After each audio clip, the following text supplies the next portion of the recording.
Adilabad parliament పరిధిలో 3 ప్రధాన పార్టీలు గెలుపుపై ధీమాగా ఉన్నాయి.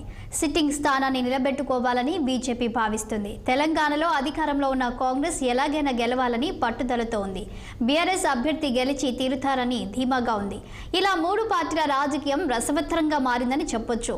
ప్రజలు ఈసారి ఎవరికి పట్టం కడతారో ఆసక్తికరంగా మారింది. దీనికి సంబంధించిన మరింత సమాచారం మా ఆదిలాబాద్ ప్రతినిధి సత్యనారాయణ అందిస్తారు.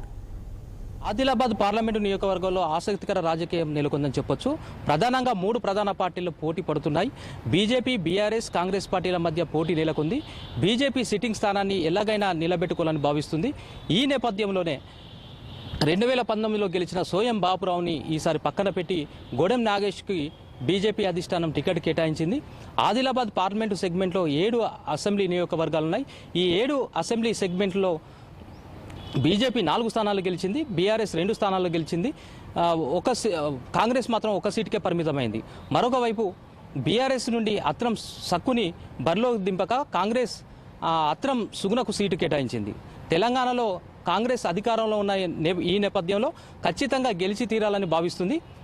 మరొక వైపు బీఆర్ఎస్ ప్రభుత్వంలో ఆదివాసులకు పోడు భూములకు పట్టాలిచ్చిన నేపథ్యంలో ఈసారి బీఆర్ఎస్ అభ్యర్థి గెలుస్తుందని ధీమాగా ఉంది.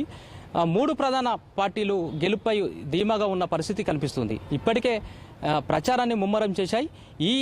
ఈసారి పార్లమెంట్ ఎన్నికల్లో ఏ పార్టీ అభ్యర్థిని ఓటర్లు పట్టం కడతారో అనేది మాత్రం ఆసక్తికరంగా మారిందని చెప్పొచ్చు. వీడియో జర్నలిస్ట్ ప్రేమ్తో సత్యనారాయణ, 6 టీవీ, ఆదిలాబాద్ జిల్లా.